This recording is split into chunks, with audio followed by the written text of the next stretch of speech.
This is YinzCenter. Oh, man. It starts tonight, Cody. Hockey is back. Regular season is in. It is officially active. 2 games officially down. One other one in the works as we speak. And the first night with multiple teams playing is here. Your Pittsburgh Penguins will take the ice Wednesday evening against the New York Rangers.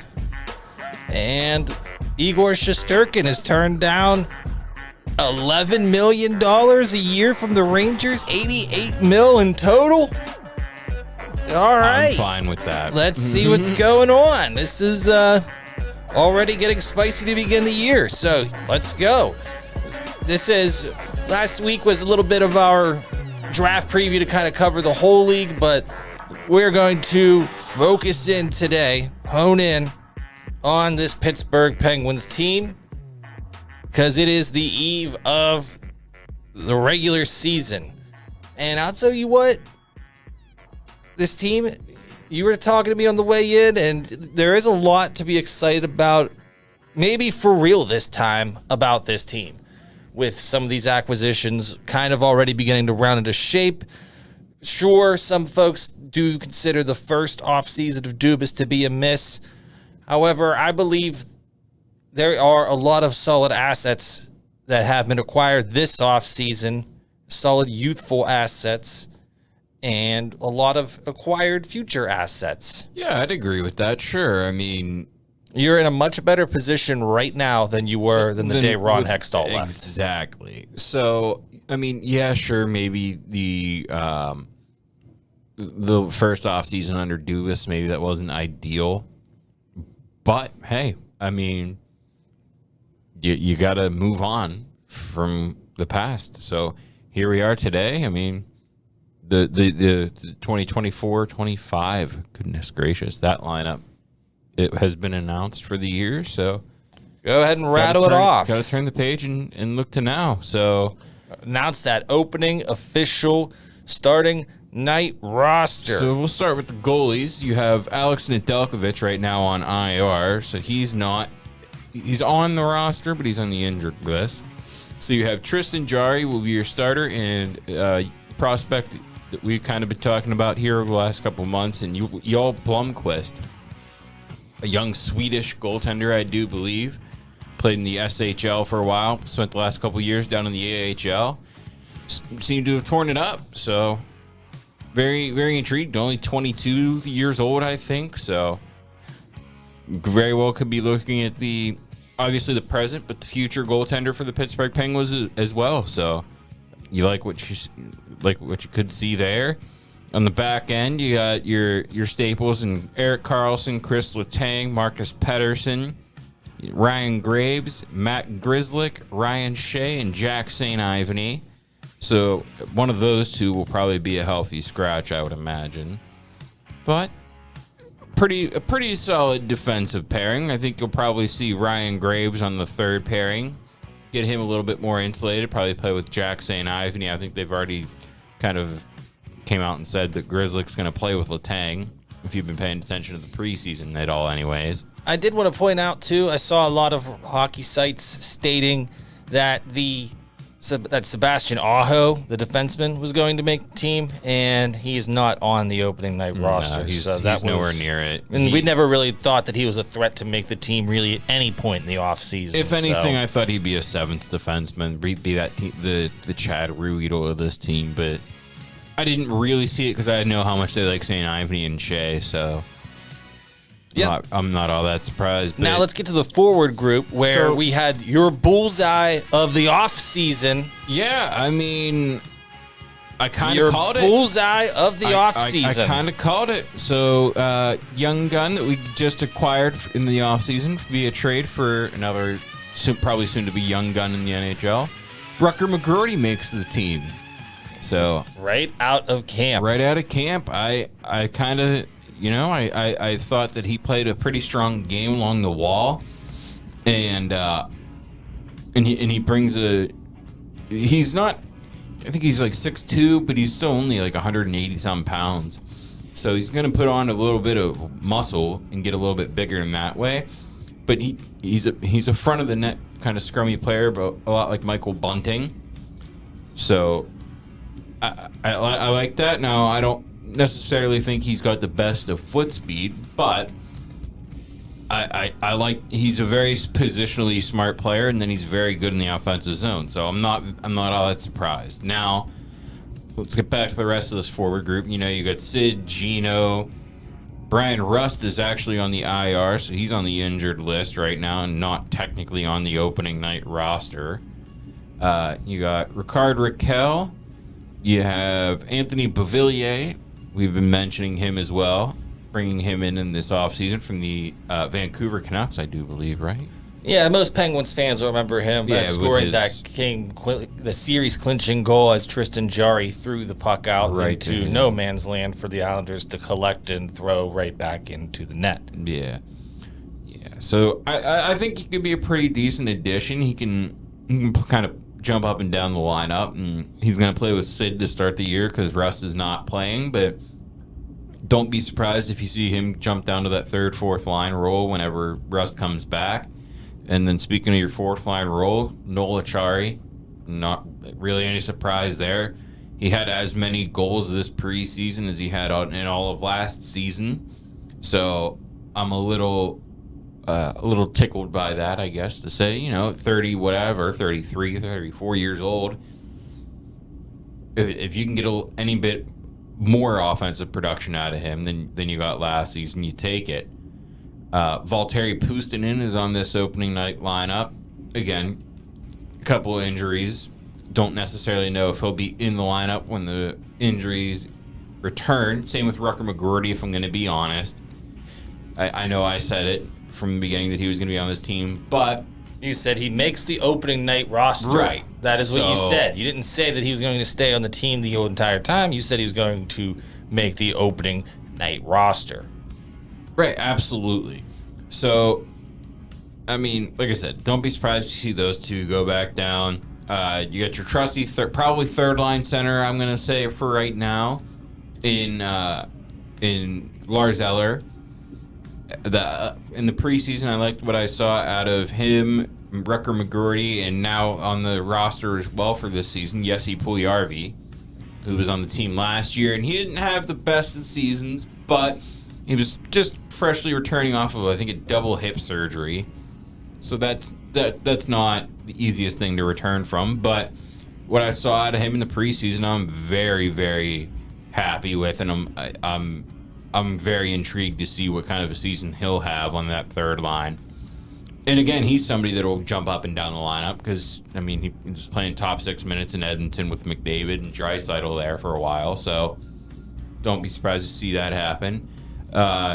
We acquired this guy in the offseason as well. I can't remember if it was via trade or free agency, but Cody Glass. Trade. Salary dump. Yeah.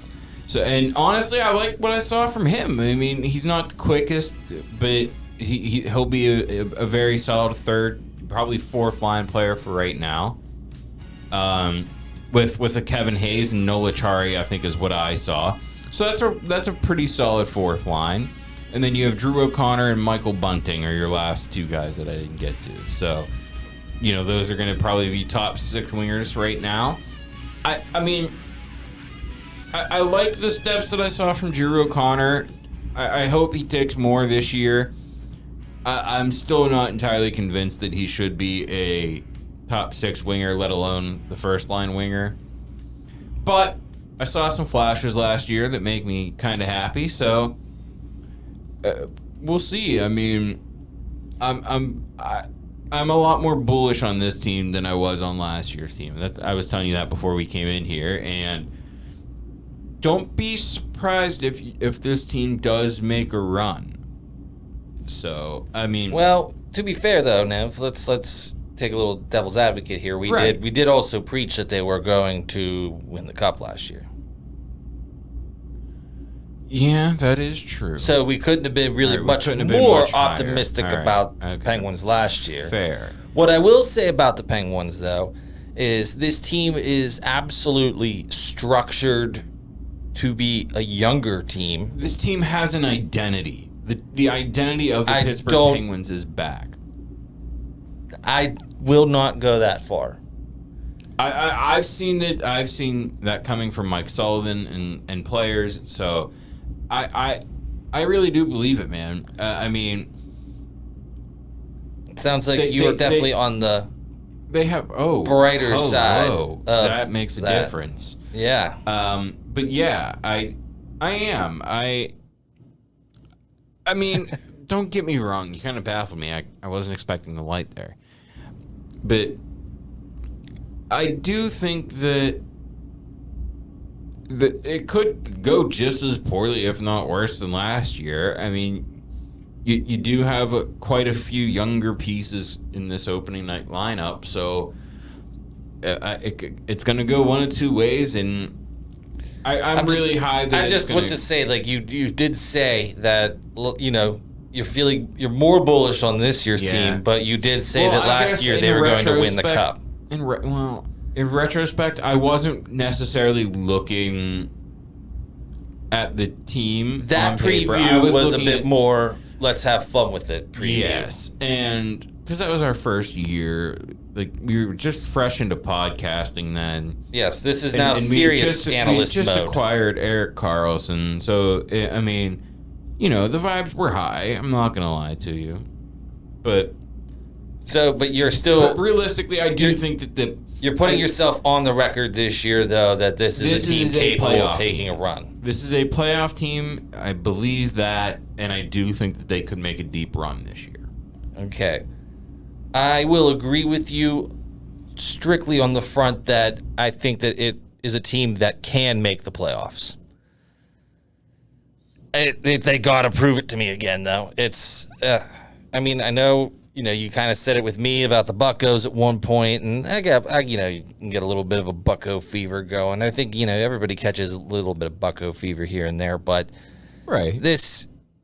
they really do have to prove it during the long haul here. And then whenever they're back there, if they do get back there, you know, if Jars is the guy that's going to be there.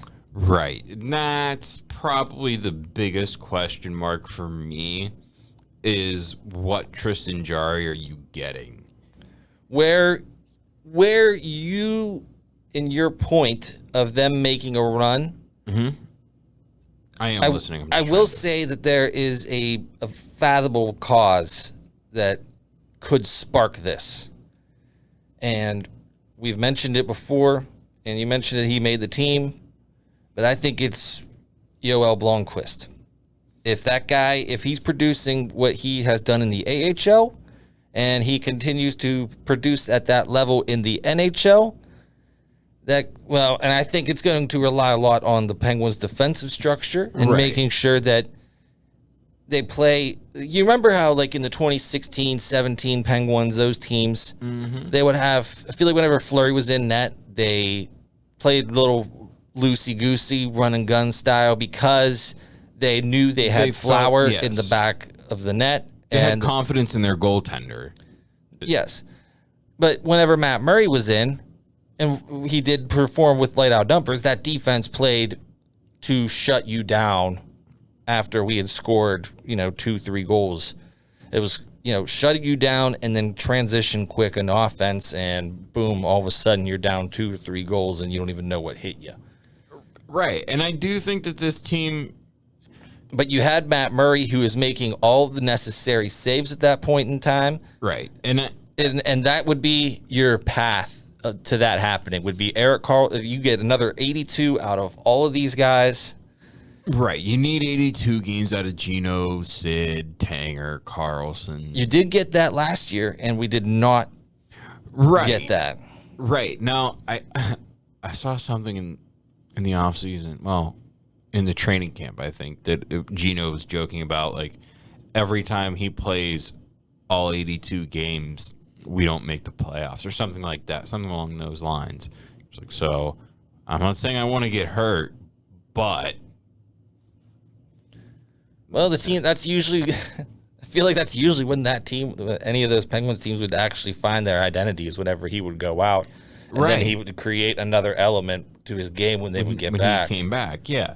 Now, to get back to your Yoel Blomqvist point, I mean, I do remember the last time that we had a goalie get hurt and we had a young number 30 goaltender step in and take over. So, I mean,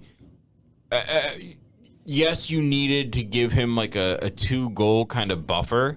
You know what I mean? Like when Murray came in, it was kind of like, okay, you need to give him like 2 goals, but then as long as you can get 3 or 4, you're good. It even got to like 1 because you would always have like the one glove hand one that was always going to go in. Right. So, and I'm kind of thinking that maybe that could be Yoel Blomqvist. I mean, especially in their first year, young goaltenders are I think always really good because there's not a whole lot of film out there on them. So, I mean, I do think that he could very well have a pretty decent year. And that's a lot to ask. It's a high expectation bar to set. But if there is, I'm not saying I'm guaranteeing he's going to do that by any stretch of the imagination. But if there is a guy that I fathomably could see pulling that off, it would be him. And that would be your X factor, is if you suddenly fall into a real top 10 goalie in Joel Blomqvist and not... While Jari has capabilities of playing like a top 10 goalie, their consistency is proven to not be there for a whole year. I think it's safe to say now with his big deal and everything locked in, and, we're in year 2 of it now. Right. That's just the reality of it. And maybe who knows? Maybe we'll see how they handle the workload for these guys, and when Nedeljkovic gets back. And yeah, I'm excited to see how this team's clicking. I do believe that they do have a lot more excitement in their youth than they did, because beforehand, your excited guy last season, your exciting guy in the minor leagues was Alex Nylander. Right? Right. And you shipped him off to Columbus for Emil Bemstrom. He popped off for a little bit, but then he proceeds to not get signed to an NHL contract again this offseason. So, that's worth the shot. You former top 10 pick, top 15. You absolutely take that shot 100 times out of 100. Right. And, now you have another guy. I mean, listen. Jesse Puljujarvi, who is, I think he's really he might be your biggest X factor of this all. Honestly. And I know you've been very high on McGroarty, and I think Puljujarvi is the guy that... Yeah, I agree. I really couldn't agree more. Did you see the move he had? I think it was in the last preseason game against Columbus, where he went forehand. No, I don't even remember what the hell he did, but I was like, whoa. Like, I had to watch it in slow-mo to see what the hell he actually did, because it was just so nasty. Yeah, and just to get everybody reacclimated, he was the number 4 overall pick in, was it 2017? Something like that. Let me see. It's been a few years, but it's a guy. Whenever they are drafted top 5, there's a good reason for it. There's a lot of talent there, and the Edmonton, it just clearly wasn't a right situation, because they went through a stretch of Yakupov and McDavid and Taylor Hall, right? Nugent Hopkins. Puljujarvi was one of those guys that was in that group and all drafted really high. And whenever you draft that many guys up high, not all of them are going to hit. And Puljujarvi looks like one of them from Edmonton for a little bit. He had the double hip replacement surgery, but he's still within a young enough age, under 25 years old, that he could still mathematically, he's within 26 years old, that's still mathematically within like a peak of an NHL career. Ooh, I got on skip Easy there. for you to say. Yeah, number 4 pick in the 2016 draft by It's Edmonton. a year off. So not So bad. yeah, he was in 98 born. But that's those are the type of guys, if they can take those leaps into becoming, if he can accidentally become one of these, what if he becomes what they thought Edmonton thought they were going to get a number 4. I mean, he had 36 and 65 one year in Edmonton, 25 and 55 in his third year in the league. So, I mean... Is it 36 goals in a season? No. Points. Okay. Sorry. Ooh, you startled me there. I was like, when did he have 36? But 25 is a solid number. You get that out of Jesse Puljujarvi, you're going to be thrilled this year. And I think the most goals he's had in an NHL season, I definitely disappointed you. 15.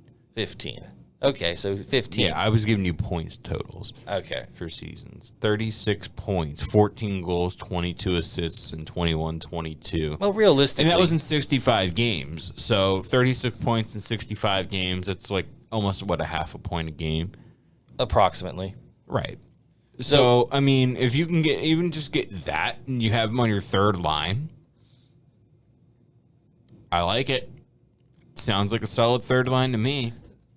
That's the type of contract that can allow you to become a championship contender, is when you get a young guy on a $700, minimum salary deal at the NHL level. And same with like a Rutger McGroarty. I saw, I don't have it here, but he, long story short, when he's on the ice, the team's better for it, numbers wise, like statistically. Is that what the nerds say? That's what the numbers people say. Like when he's on the ice, we have the puck like 70% of the time or something like that in the offensive zone. When he's on the ice, we're possessing the puck, is what you're telling. Yes, and people. Then even whenever he's playing defensively, he's really sound defensively. So I mean, those are pretty good. If those numbers stick, then that's really good, and you like that, especially from a kid who's 20 years old. And again, that's the type of contract that can win you seasons. Yeah, right there. Like those are, if McGroarty and Puljujarvi on less than $1.5, well, McGroarty might make a little bit more. So we'll say under $2 million. Definitely under $2 million this season. Yeah, and if you get, let's say, 20 goals out of each of them. Yeah. Or 35 plus points out of each of them, 70 points combined. Yeah. If you're getting that from your third line, 35 points out of the third line, I'd be very happy with that. So there is, more optimism to be seen than we did get on the contract talk, and it did bring up a few things I did actually kind of want to mention, because it's time to begin thinking logistically. We had the Gensel deal last year, and we had to trade him off. So that good? Yeah. And I think whether or not this is a playoff team, and I don't think it matters at this point whether you're on a playoff path or not, I think you still have to make deals that are going to be within the best of the team. And I think, we are already starting to hear with Kyle Dubas talking about Marcus Pettersson a lot like that. It sounds a lot like the Jake Gensel stuff last year. Marcus Pettersson is on the last year of his deal, along with like Lars Eller, a couple other guys. Noel Chari. Yeah. So, I mean, especially if this team's not in a playoff spot, don't be shocked if those guys get moved. I mean, even if we are, I wouldn't be all that shocked to see those guys get moved, especially Marcus Pettersson. Yes, because it does seem like he's going to be... One team is going... I know teams are going to want him. That's obvious. Teams are going to want this guy. And... you don't want to sign this next contract because you ran into this situation with Jake Gensel last year, and we saw the deal that he signed with Tampa Bay in the offseason, 7 years, and he's making like $9.5 million per season, tax-free. Right. So, you can't...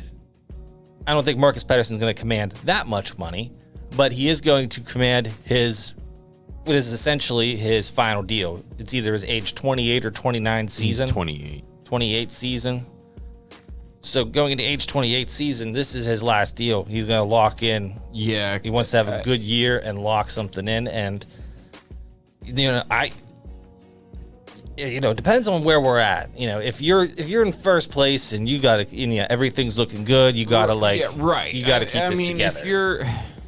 But I think if you're teetering in that wild card range of like on the verge of, if you're in like that 3 to 6 range of these teams, you got to just let Marcus Pettersson. You're gonna have to and hope that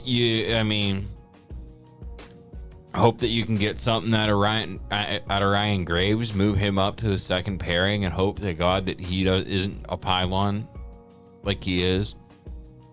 But to me, you just don't want to re-sign Marcus Pettersson like we were saying. He's 28, and to me, you don't want to have a repeat of the whole Brian Dumoulin thing. Sure, he can still play an 80 season game. Played 80 last year with Seattle, so But even Seattle moved on from him because and he's in Anaheim now. He's an aging defenseman who plays a defensive defenseman game, and that is not a game that ages well in the NHL. Yeah, he has a hard time, but he's just not as quick at getting the puck up as some of these defensemen, especially some of these younger ones. So you're going to see at older age, those kinds of players are going to start to fade, and I unfortunately kind of think Marcus Pettersson's on that same kind of a path. And we've signed these guys before, and we've let them go before. Like Brooks Orpik was one that we signed, and then we had to let go.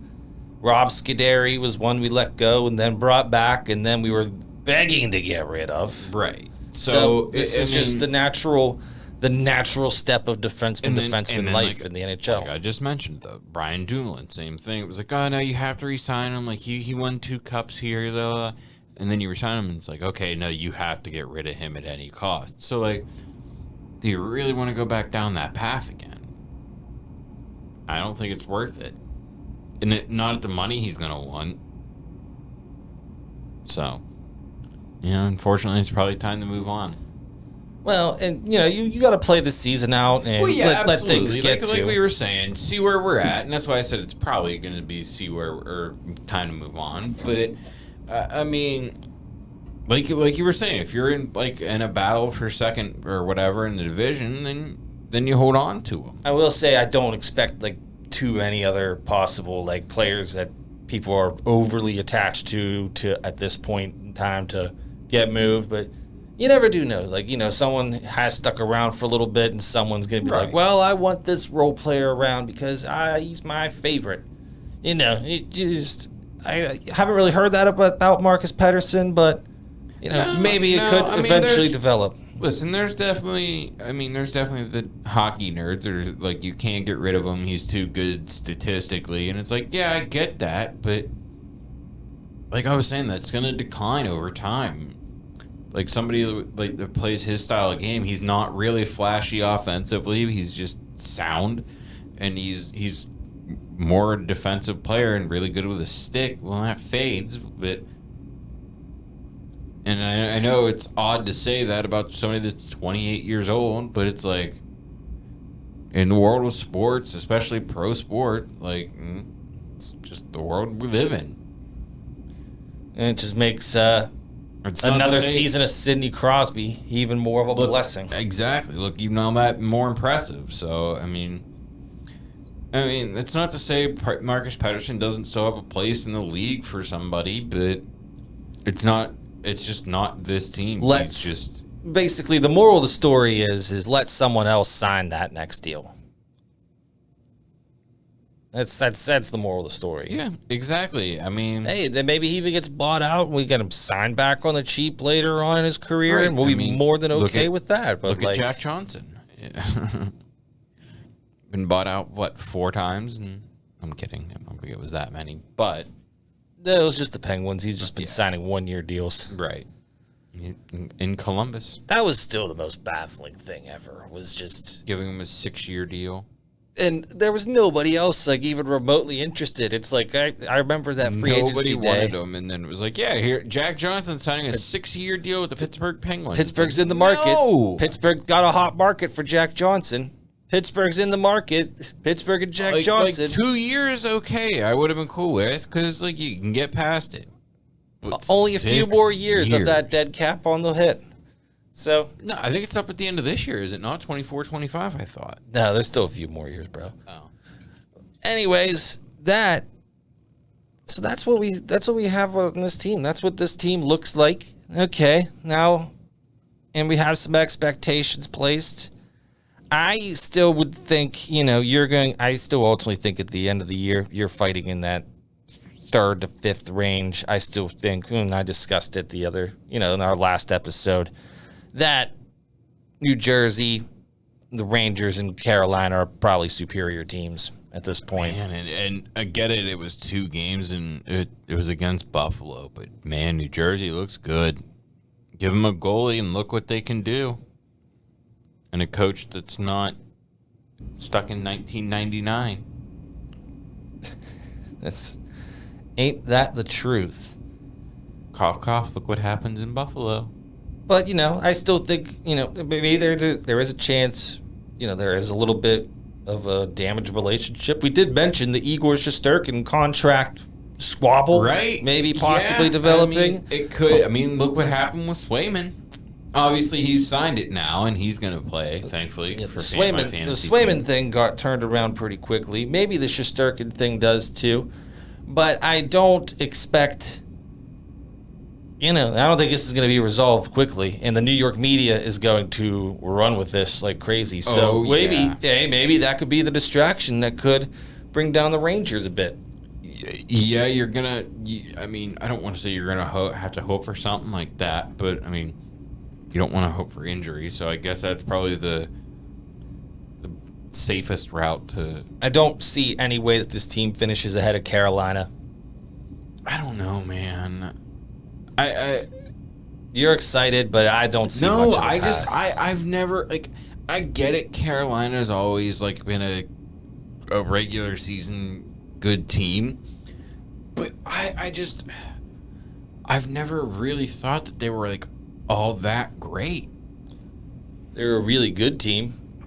They're not a great team, but they're a really good team. And I think that's better than the Penguins are at this exact day. I think the Devils are a better team at this day, and we'll see about the Islanders, Capitals, the other teams that finished ahead. Philly's got that young nucleus we talked about. Don't think that they're going to be a threat still. And Columbus, unfortunately, still not a threat. So, can we... Did you see this from Frank Saravalli? I didn't really want to get into it, but... I did, and I don't want to bother with it because I'm not a professional. I'm not either, but the dude is the freaking head of the professional writers of hockey. The whole association for professional writers. And he's going to go and make a statement like that? He's going to write something like that? It was pretty dumb. I think the exact quote was Columbus could use a little help from Gaudreau and Nevin for this season. Yeah, to get the number 1 pick. To get the number 1 pick! To be fair, I think we did discuss that the NHL should just openly give them the number 1 pick. Yeah, but I don't think that's nearly as bad as saying they need a little help from the guy in heaven that died. It's not like he fucking chooses to miss the rest of every NHL season he could have played. Maybe he's a Beetlejuice fan and he's just thinking of how Maybe he's just a fat piece of out. shit that thinks he's awesome because he gets to write about hockey and he's the head of the Professional Writers Association for the hockey sports. Maybe he is. But we're not saying that, though. I'm almost certain that he is. But I didn't say that directly, so... You didn't. I did. All right, you heard it here from him. Frank Saravalli can bring all the smoke he wants. I don't give a shit. The dude writes for the Daily Face-Off. I just thought they did like line combinations and stuff. I didn't even know they did like actual news. Went from TSN to that. How's that one feel? Well, TSN's kind of just Goudreau's like puppet government sports Trudeau station. Yeah, so not Goudreau. Trudeau. I don't even think you realized you said that. Anyways, we're going to transition off of this and get back into what we were talking about. Yeah, and I don't see them being... I still don't see anybody else in that Atlantic being a threat either. You know, I know you talked about... I know you were pumping the Red Wing tires a lot last week. And then I dropped Dylan Larkin in fantasy. I know you wanted to bring that up. You did drop Dylan Larkin in fantasy. I didn't bring it up. I tried to keep it away from. I tried to keep it away from the people, but you brought it to their attention. So yes, we'll discuss how you dropped Dylan Larkin in the money league for badges. I just figured I have like 17 centers. Badges bar. Yeah, that bar. That league. I had too many centers, and I had like one winger on my bench, so you picked the best center you had and dropped him. I don't think that he was my best center. He was your highest drafted centerman. Well, I didn't draft my team. You did not draft your team. That is correct. And I probably would not have drafted Dylan Larkin had I drafted my team. So despite all the tire pumping of the Detroit Red Wings I'm last not week. a big Dylan Larkin fan. Like, I like the Red Wings, but as a fantasy hockey player especially, I'm not a big Dylan Larkin fan. 33 goals, 36 assists. To me, he's just fast. And, like, that's what opens things up for him. Top line center minutes, all the face-offs. Yeah, that's face-offs one, right? Okay. So we got the official. Tyler Seguin, he's number one center in Dallas. Maybe he's number two behind Jamie Benn. I don't know, but I'm pretty sure it's Rupe Hintz. Okay, well, he might. Okay, either way, Tyler Seguin probably has had more goals last year. So you're just letting someone else pick up the Dylan Larkin bomb and drop all their fab on him. Yep. All right, that is a strategy. I do like it, and you are sticking to your word on it. So that is our preseason update. Okay, so last year from the Badges bar league. Last year, Seguin had 25 and 27. So, excuse me. Here, let me do this. Select player, Larkin. Is it going to show me last year? Oh, that's going to show me. I just gave you his 33 and 36 goals and assists last year. I was just going to look a little bit more in depth. Let's see. Just Tyler Seguin had more hits, so okay. So you're going with the hit. Yep. The hits is okay. So, Hits is probably worth more points, anyways. well, there are all categories that you have to go with. There's no points in this one. You have to win the categories. So Oh, that would have been nice to know from the beginning. Because I just thought it was score. no, See, again, that would have been nice to know from the beginning. I believe I did inform you. I don't remember this one bit. You also aren't doing yourself much of any favors on this front here. So yeah, well, it's still okay, not the worst move. I still am winning outright, I do believe. It's still not the worst move in league history. There was the 1 year that Austin Matthews was dropped within the first month of the season because of just being blackout drunk. It was not myself, but it was a league member, and yeah, that was a fun time because can you have him back? Can I have him back? No, you put him out there, and now Yeah, that's fair game. You texted me, you were like, you dropped him, and I was like, yeah, I don't care. all right. So moving on from Dylan Larkin and the Red Wings, I don't think this is a Penguin Stanley Cup team, and I'm gonna stick with I think it's gonna be fourth place in this division this year. I think if fourth place is the modest expectation, that's putting you in a wild card position, probably a tougher matchup. I still think this team could do some damage even in a wild card spot, man. They got the names. That's absolutely a fact. And they take on the squabbling Rangers. So let's take a look now. Let's get into our first of the season. Ooh! Look ahead on our Pittsburgh Penguins schedule here, because we already discussed Igor Shesterkin, Rangers, Wednesday night, home opener. Lots to be excited about. Don't forget, though, their backup's pretty damn good and pretty well established, too, now that I saw it. Johnny Quick. Yeah, so even if the contract shit gets into Igor's head, I don't know how. He is older, though, and it's not one that I expect to last for a whole stretch here. He played 27 games last year, so he was very good in those games. Right, and that's what I mean. But 27 games played, 18 wins. I don't expect the contract to be an issue on opening night. 38 years old, though. So, I mean, yeah, Flower's about the same, but you got to figure that that's going to plummet at some point.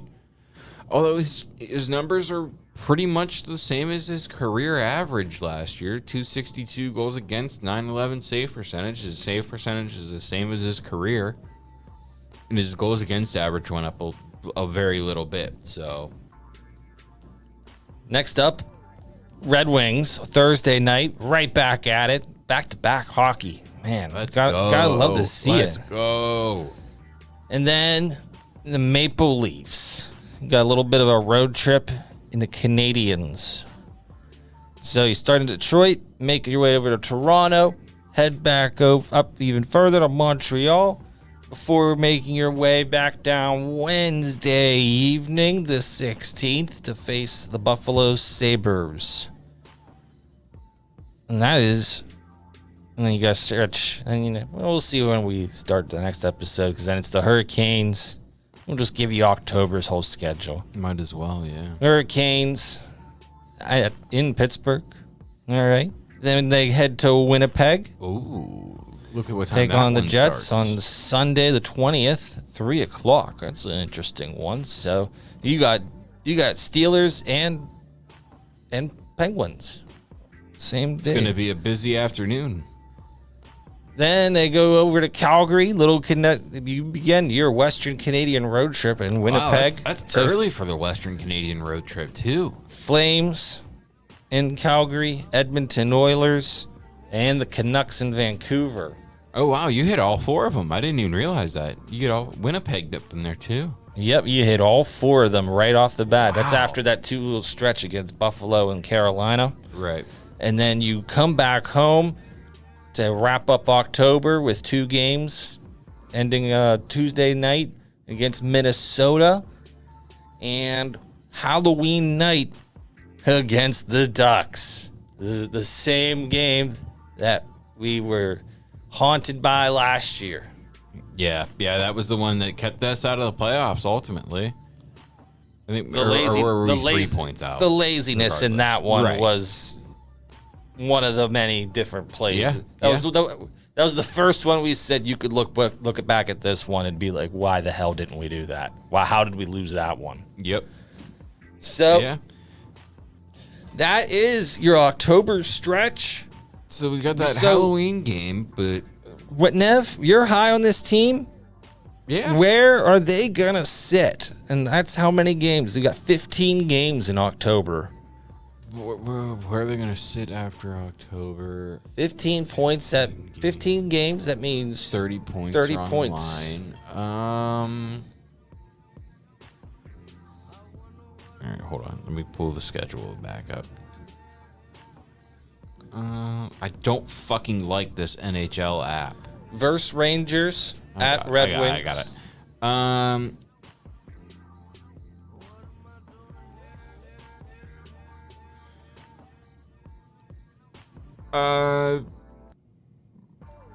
Would like to see 20. I'll say I want to see 20 points. 20 points is your road mark. 10 wins. Yeah. That would be a strong start. Yeah, because the Rangers right out of the gate especially is going to be tough. Toronto is going to be tough. Carolina will be tough. But then, the Canadians were a team that the Penguins handled better last year than they had in years past. Because I remember we kept thinking Montreal was going to beat Pittsburgh last year, and then we kept being wrong. Mm-hmm. So, and then Edmonton will be tough as well. So that's what 1, 2, 3, 4. I would hope that they could beat the Sabres, but as long as this team just can't get into that habit where they got into last year, where they got way too comfortable with just being who they thought they were. And I think this team has been humbled by it. Yes, the main core, like the obviously not the guys that weren't here last year, but like Nola Chari, Lars Eller, Sid, Gino, Tanger, Carlson, Jari, those guys. I think they took it a little bit personally, especially the guys that have been here and missed the last couple of years. So, I think that you can beat, except for those 4 teams, I think you can probably beat all of them. Okay. The Rangers, Toronto, Carolina, and Edmonton, I think will be tough. 15 games. That's a good bit, man. I know the Devils, I'm looking around at the rest of the league, at least the rest of our division. Yeah. And that is a lot of points that you can get and gather up early. Because the Capitals only have 10 games, Hurricanes 13. The Devils also play 15, but they already have 2 of them down. Right. 2 wins to the Sabres. Yeah, Rangers 11 games, so there's a lot of opportunity to be had. If you do end up with 20 points in that, you could put yourself in a very favorable position for the season. Very early, yeah, and you have Minnesota coming in late this month, and you hope that maybe in his last game, Fleury doesn't come in and steal the show, and you can get a win there. Anaheim, I don't think you should really have too much of an issue with. Same with Buffalo, Montreal, Calgary. Vancouver might be a little bit tough now that I'm thinking about it. I'm kind of overlooking them. You definitely are overlooking Vancouver. But I do think that we always kind of play well in Vancouver. It's always a wild game against the Canucks. That's an absolute fact. So, I think this team can be in a pretty damn good spot after the first month of the season. Okay. And I think that's really where the preview needs to be, because at the end of the day, this team we do want them to get back to the postseason. It's going to be tough to judge this team on postseason performance at this point, because you just want them to get back. Yeah, exactly. Yeah. Getting back there is the first step. And if we do that this season, then that's a win. And then build off of it from there. I don't know. Well, I hope you can. I hope you have the time to with these guys to build. That's also very true too. But I do like what I see from the more than likely next nucleus of players coming up. Well, we did give you 3 guys that really could change the entire perspective of that. From going from mediocre team to all of a sudden elite team. And because if McGroarty could step up into that top line elite winger right off the bat, then you are looking at a brand new team. Oh, absolutely. And if Puljujarvi gets also into that number 4 overall pick worthy player, then you could have either of those happen, and that could still completely change your team. Yeah. And then you look into the future, you have Vasily Ponomarev from the Jake Gensel trade, that Ville Koivunen from the Gensel trade, Chaz Lucius from the Gensel trade. the defenseman future, of Harrison Brunick. So is it Brunick? Brunick. It's Brunick. It's Brunick. It's everybody that I've actually like. Because I wanted to go Brunicky. It and looks like thought it should I heard, be, but I think like all the announcers I've heard, it's been Brunick. I thought I heard Getzoff call it Brunicky, but I could have been mistaken. I'm almost certain it's been Brunick. Maybe he's been corrected as well. Could be. But yeah, I mean, and that's at not gonna 18 stop years Yinzers. old, listen, exactly. At 18 years old, I get some people are mad that he got sent back to juniors, but At 18 years old for a second round pick. exactly that is remarkable. That's such a what am I trying to say? Encouraging sign. Unfathomable thing because Oli that Mata too. making the team as an 18-year-old as the 20-something pick was almost unheard of. Right. So, I mean, that's really a positive sign for the future of this team. And it's, I mean, there's no negatives of sending him back to juniors. He's 18. He's going to go back there. He's going to run shit in juniors. He's gonna run power play. I'd imagine he seems like he's that kind of player. He's gonna run power play, probably do penalty kill, do it all. Yeah, and you know we probably won't see him this year though. No. It's something to look me, forward there's to. no need to see him this year. When you look at the defensemen that we have right now, later in the season, if we're out of a playoff spot, and his season in the WHL, I believe, is where he's at, and that they're done there. Maybe then you bring him in for a couple of games, let him get a couple of games under his belt. But hopefully we're not in that situation. So to me that's the only way he's going to see any time this year is if that situation. Moving on from him, then I think it's time to move on from the Penguins. I think it's a good episode here. Yeah, sounds good to me. You don't have any final proclamations of where they're going to be.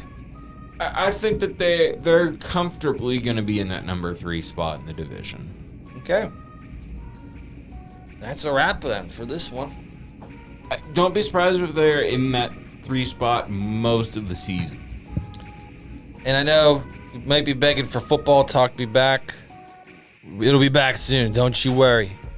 Because Steelers are on a hiatus, and so are we. With them. Yeah.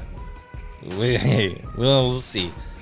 George Pickens doesn't want to play. We don't want to talk about them. Yeah, we'll get to that soon. All right. Well, we'll see Just Yinzall. leaving some teasers in. That's all. We'll see Yinzall later. There you go, Pens. We're back tomorrow, baby. Back tomorrow.